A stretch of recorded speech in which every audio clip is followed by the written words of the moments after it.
This week, I actually got some new microphones, so I'm just testing them out for this episode, and I'd love to get your feedback on them because now I have two alternatives and want to make sure that obviously I'm giving you guys the best quality podcast I can.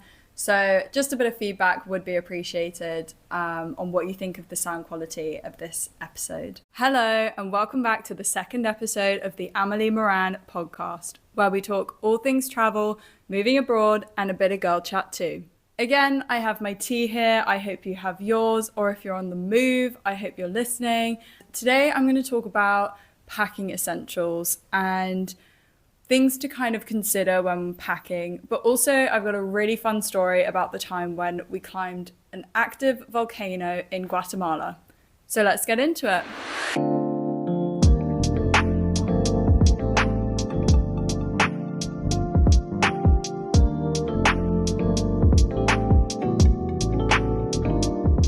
I really need to find safer places to put my tea. This does not feel stable. Anyway, I've just got my laptop here for some of the questions that I'm going to be answering later. But for now, I'm going to give you a weekly update and give you some context as to what's been going on this past week. It's actually been a really positive week. I had one of the strangest interviews I think I've ever experienced. I have been working since I was 16 and I have never experienced something like this. It was an interview that I didn't know was an interview for a catering company. And if no one knows what that is, it's kind of like waitressing, but they send you off on these jobs and it's essentially an agency for waitresses. And I was not told it was an interview. So I turned up in my bright red Hoka shoes that I have had since I've been traveling. I turned up in baggy jeans and a baggy jumper, literally like this, and walk into the waiting room. It's all men in suits, full equipped suits. They've got waistcoats, they've got blazers. During this interview, they asked me to walk around the room holding plates. I had to do a bit of role play, which was a bit cheeky, and pretend I was talking to customers who were not there, and pretend I was clearing their plates. And it was just quite an odd interview, but I did get the job. I can't be ungrateful for it, but it was definitely an interesting process to get there. Another really interesting thing that I've been up to recently, which was a complete random side quest, was I actually got booked to be the radio host on a radio show, and it's called Future Hits UK. It focuses on emerging artists, people who are signed to small record labels and just want to get their music out there, just want it to be heard and promote anything that they've got coming up, such as album release, single releases, any interviews, anything like that. They gave me the slot of 10 a.m. to 1 p.m. on Saturday every week. So my first show has just played and it was really successful, really exciting. So that's something I'm also looking for, is people to send me their music if you want to be heard, and I can play it on the radio. But let's get into this week's packing essentials.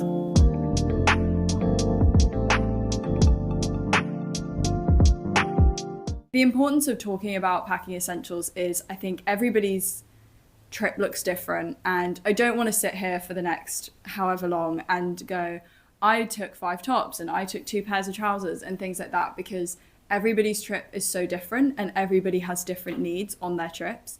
But I just want to give you an overview of things to consider and things to look out for. It also just saves you time and money. Packing just feels like the most overwhelming experience. I mean, for me, I put it off until the very last minute, until I was literally leaving the door. Like, I didn't want to think about packing because I feel like I get so overwhelmed and so intimidated by, what if I forget this? And I'm not going to remember everything if I just try and pack. So I just need to do it in small bits. And then I just put it off and end up completely forgetting everything. I actually didn't pack for our travels until the night before.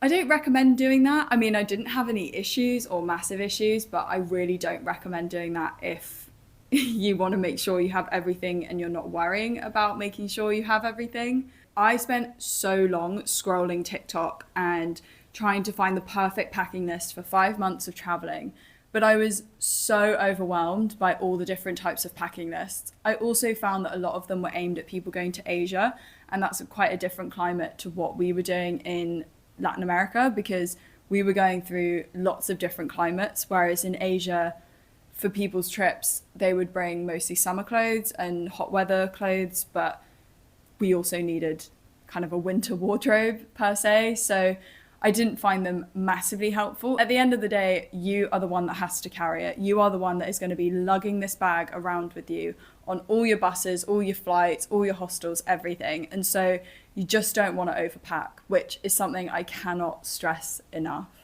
Also, the more efficiently you pack, the lighter your bag is going to be. So it's just a conversation I feel like is really important to have. And I just want to make anybody who's kind of overwhelmed when they think of packing for traveling just feel a bit more calm, and it's not actually that stressful, and I was 100% being dramatic.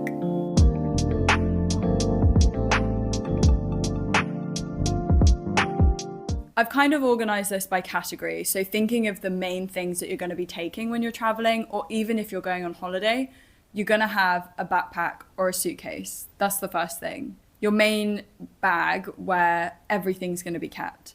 This can either be checked luggage or carry-on, depending on the size, but I would say anything over 50 litres, 55 litres, 55 is like a push. I would say 50 litres is kind of your max carry-on size, maybe. I can't say I've trialed it, so don't take my word on that. What I want to talk about with backpacks and suitcases, for example, is it's got to be something that's durable and something that's comfortable for you. With a backpack, for example, you are carrying this all the time. If you are ever moving location, you are carrying this, and you want to make sure it suits your height.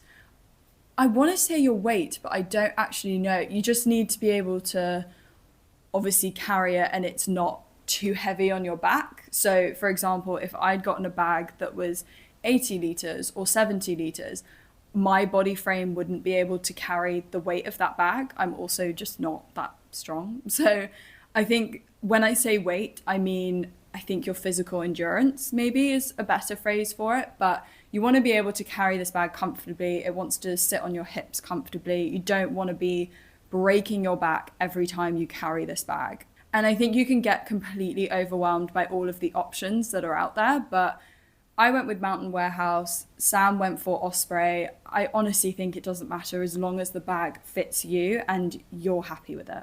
I also recommend just not taking a bag where you're over consuming on what you're taking. If you're going on a 3-month traveling break or a 3-month holiday even, you're not going to want to take a 70-litre rucksack unless you are coming over prepared, because you just don't need it.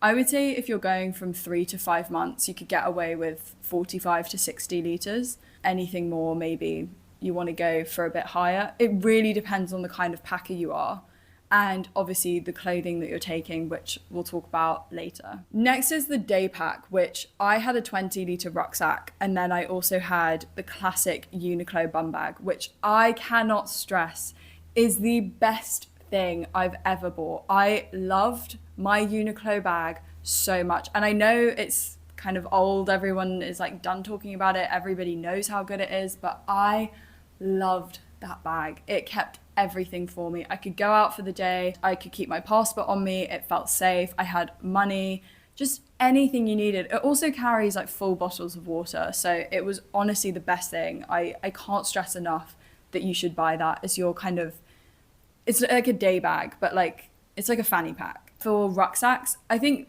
just pick whatever feels right for you. I had a 20-litre, which was like a typical kind of looked like a school rucksack. Some people had smaller day packs that were like 15-litre bags from Osprey, but just do a bit of research and just see what you think. I think if you're going on big expeditions and you know you're not going to have access to your big bag for a while, for example, doing like multiple day hikes quite consistently, then you might want to opt for like a 25 litre bag, but that kind of then becomes quite a big rucksack.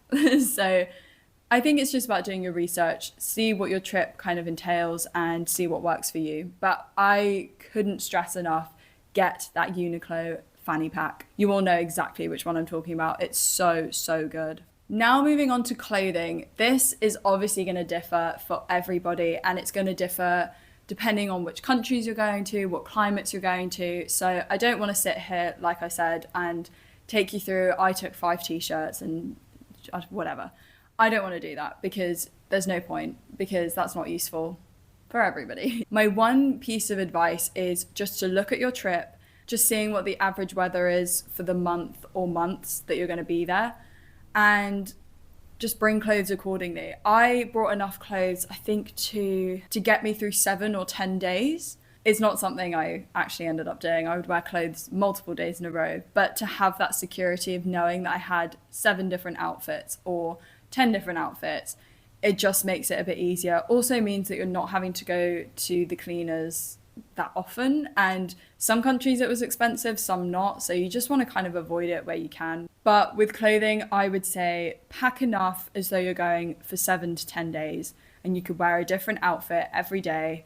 If you've got multiple climates coming up, I would suggest doing 5 days for each. So 5 days of hot weather, 5 days of cold weather. Smaller chunks of time for different outfits, but also making sure that you've got enough pants and socks and things like that, because that's just something you don't want to run out of. For footwear, I actually took 4 pairs of shoes, which I feel like sounds quite excessive and like a lot. I had my walking boots, my Salomon walking boots, which I 100% recommend you invest in. Just do it. If you know you're going to be doing long walks, long hikes, just do it. It's so worth it. You don't want to mess up your feet. When you're on the move so much, your feet are the number one thing to protect, I would say. You just want to make sure that they're cushioned and cozy and not getting blisters and just not uncomfortable. I had my Salomons, and then I had my bright red Hoka shoes. They were just good shoes to kind of walk around in. If we were just exploring a town, I wasn't going to wear my walking boots. I just wore trainers, which was so ideal because they were also really comfy. Then I took Birkenstocks for beach times when it was hot and we were just popping to the shops, that kind of thing. But also I absolutely love my Birkenstocks, so I wasn't going to leave without a pair of them. Then my last pair of shoes I took were just some old Havaiana flip-flops my mum gave to me. I wouldn't suggest going out and buying new flip-flops if you're not someone that wants to wear flip-flops. I only ever use them for the showers in hostels or in hotels where maybe you could tell it's just not been cleaned very thoroughly. I didn't really wear them out or anything. That's just personal preference. For things like personal care and kind of miscellaneous items, I can't recommend enough getting the Amazon toiletries bag that sort of flops, it folds out. It's got 3 different compartments, loads of hidden pockets, and you just fold it up, zip it up, and it fits perfectly in your bag. I actually won't travel with a different toiletry bag now. It's the best one I've had. And it also hooks onto doors, which is so ideal when you're in a hostel and you don't want to put it on the floor. You can just hook it on the back of the door or hook it on a hook somewhere in the bathroom, and all your stuff stays clean and really dry.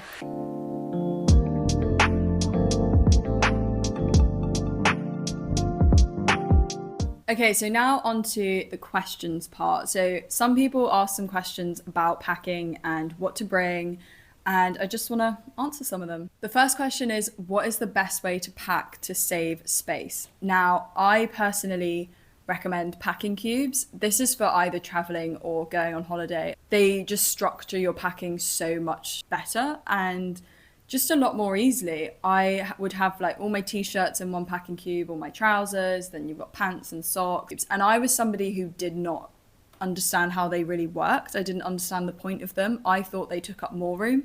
If you buy the compression ones off Amazon, you can save so much room. And I think when you're going on holiday, for example, and you don't want to check your luggage, because obviously that can cost quite a lot of money sometimes, 100% recommend getting compression packing cubes because you can fit them in a tiny suitcase. Next one is, what are the essentials I should bring in my carry-on? I would say things like an eye mask, a book, if you like crosswords and like word puzzles, that kind of thing. Obviously your passport. I don't know if that goes without saying. Make sure to bring your passport, and make sure that your passport is in date. Do not try and travel on an expired passport, or if you only have, some countries don't let you travel if you only have 6 months left on your passport. Just don't do it. It causes such a stress for people around you and for yourself. So just make sure that your passport is in date. For me, I can't go anywhere without headphones, so I'm going to say bring some noise cancelling headphones if you can. Sometimes you can actually buy these at airports. Maybe last thing is like a card game, or I bought Sam for his birthday this like 5-in-1 travel size games where it was like chess and snakes and ladders and things. That was actually really fun. We would play quite a lot of that in the beginning of our travels, and it would keep you occupied. Sometimes you just don't want to sit on your phone and kind of get too overstimulated. So the 2 card games I really suggest buying is obviously a normal pack of cards, and then also Monopoly Deal. If you don't have it or know what it is, search it up. It's the best game. And actually, one that's come to mind is Uno. I 100% wish we had taken Uno, because that is just the best game. You can't go wrong with Uno. Everybody loves Uno. And it's also a game where you can get everybody involved who doesn't speak English. So it's quite a nice one to play at hostels because everybody knows how to play. It's just something to get everybody involved, and it kind of eradicates the language barrier. And I think that's quite a nice thing. The next question is, how can I prevent my toiletries leaking in my bag?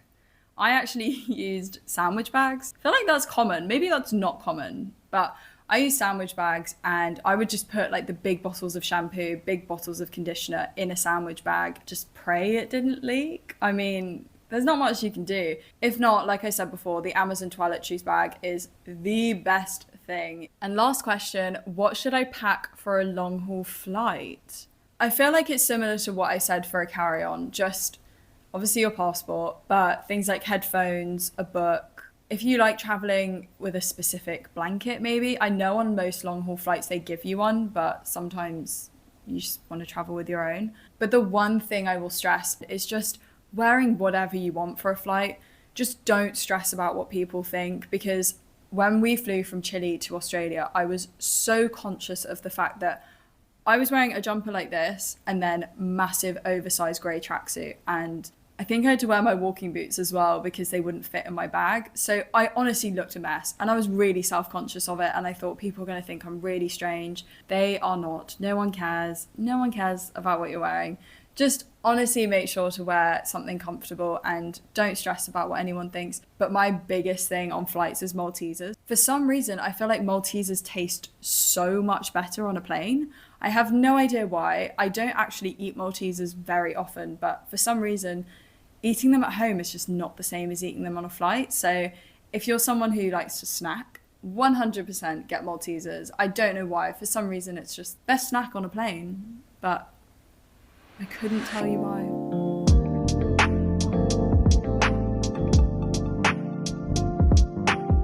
Now I've got a bit of a story time about the time when we climbed an active volcano in Antigua, Guatemala. This is something that is quite popular in the area and a lot of people do it, but it was one of the best experiences. And it was very close. It was very close to when we'd started our travels, which I think kind of opened our minds to understanding what traveling was. We got to meet some really cool people on the trip as well, so that was really fun. So the Acatenango climb is up a dormant volcano.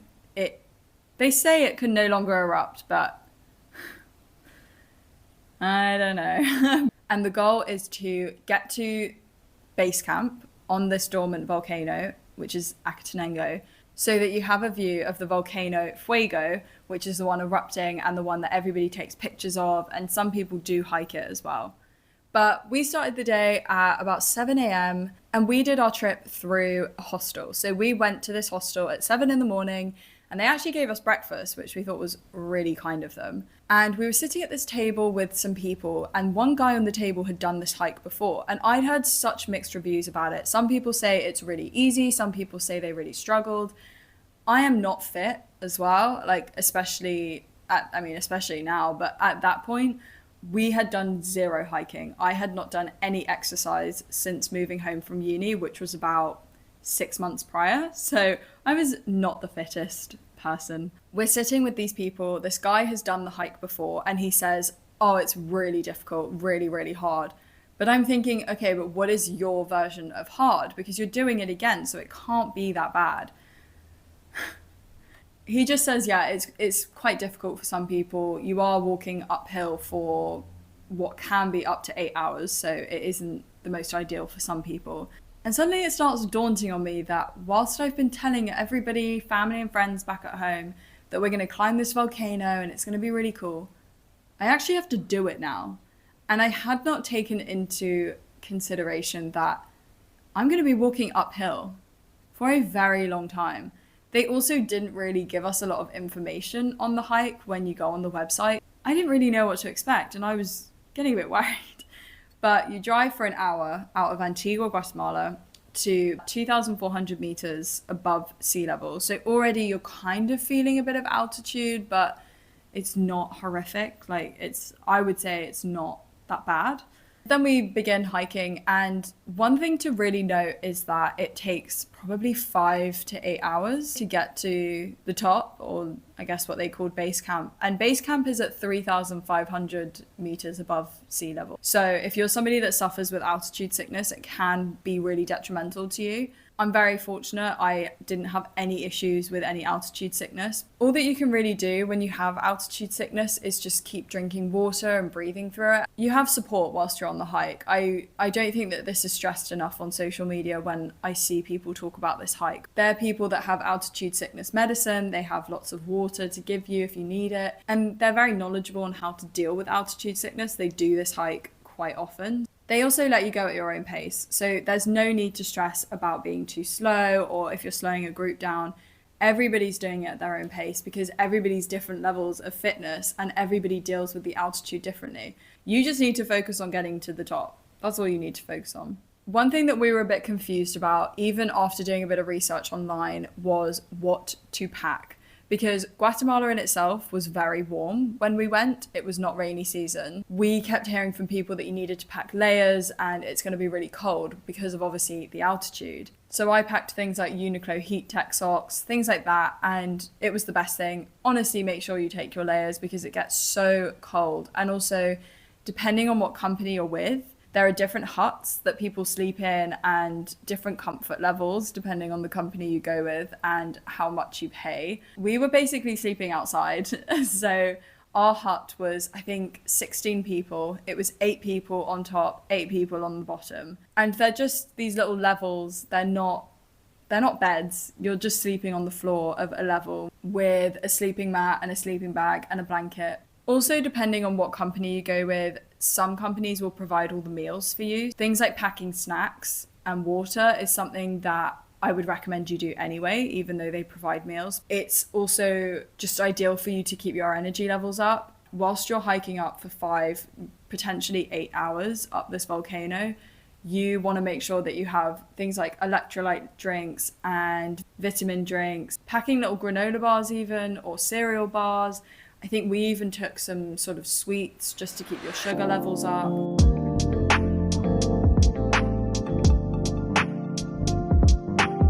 We got to base camp at about 3 p.m. and we started at 10 a.m. So it took about 5 hours, and that was due to me having to stop and start because Sam actually cruised through this hike. I was struggling a lot. And he was just sort of acting like it was a Sunday stroll. So I don't know what that says about me, but the altitude was causing me to have really bad shortness of breath. Yeah, it was a lot. I also had my whole 60-litre backpack on my back, which you are not meant to do. So that's also probably why I struggled. I had all my layers, all my water, everything, and we didn't know that our company was providing water for us. When we got to the top and we were putting our bags in the hut, our guide held my bag and went, "What the hell are you carrying in there?" And he said, "You should not have walked up here with this bag. This is way too heavy for anybody." He said, "I wouldn't even carry this up." So I was like, okay, well, I kind of feel better about myself because I have climbed up with this bag, but it is an uphill climb. I won't lie. It is a really hard uphill climb. And also you're walking on a lot of volcanic ash, so you're not actually putting your feet on solid ground. It acts like sand. You are going to slip and slide everywhere and you get very dusty, but when you get to the top, it's all worth it. Then when you get to base camp, you're at 3,500 meters above sea level, and you have the option to pay, I think it was £20 extra. You have the option to climb down the volcano you've just climbed and then back up and be on the physical volcano that is exploding, which I do think is really cool. And I think if we had the funds and the energy, it would have been something we 100% would have done. But just while some people in our group went and did Fuego, we all sat as a group. We had a really great view of the volcano. We were very, very lucky. We were all just sitting there chatting, getting to know people. A lot of people spoke English. They were from America or the UK. And that was really lovely to just sort of get to know what other people are doing and what their travel plans are. Some people were just there for holiday, and it was really nice chatting to everybody. Then we had dinner, and Sam luckily had brought his speaker, which I 100% recommend you do if you want to go and do this hike, because having the speaker just brought a different vibe to the evening. It was really nice. We don't have any service up there, so it was sort of a case of you can request songs, but it's got to be downloaded on my phone. It was really nice to just have that speaker and like bring a bit of ambience, but just bring a bit of an atmosphere, because you obviously don't know these people and you just want to keep it all calm and relaxed. You're all exhausted as well. And it ended up being a really nice evening of us all just marshmallows, hot chocolate, and just listening to really chilled out music. Then it was time to go to bed. And I can't lie, I don't want to glamorize this. I did not sleep at all. I did not sleep. I had actually gotten food poisoning the week before and my stomach was still really dodgy. So I was not feeling well at all. The bathroom is, the only way I can describe the bathroom is like Shrek's outhouse. It's just this random kind of wooden shack just off the side of the camp. Kind of like a porta loo, but without the walls. What was exciting is I got to just sit outside with a blanket and watch Volcano Fuego erupt, which actually ended up being really lovely. And Sam also woke up quite early, and I'm talking like 2 a.m, 3 a.m, and we needed to be up at 4 a.m. So I just sat outside for like an hour by myself, and then Sam came and joined me, and we just watched the volcano erupting together, which was just really nice. And we got to take it in ourselves and we weren't around everyone. And now the best part of the whole trip was waking up at 4 a.m, which I know sounds horrible. Waking up at 4 a.m. and going to do this hour-and-a-half hike up to the top, which was, I think, 3,800 meters. And this is the very top of the Acatenango volcano. And you watch sunrise. And it was so beautiful, so overwhelming, so cold. It was honestly so beautiful. And the colors and just being able to see that. And you feel like you've really achieved something when you get up there, because after that, there's no more hiking up. It's only down from here on out. So you just feel this massive relief of, I've done it. I've actually completed it. And I felt really, really proud of myself, because I'm not the biggest hiker, like sportsman or whatever. I'm just not that way inclined. To complete something like that was just such an achievement. What's also nice is you get to know the people in your group. And so everybody's congratulating each other. And it's just such a sense of accomplishment. I absolutely loved it.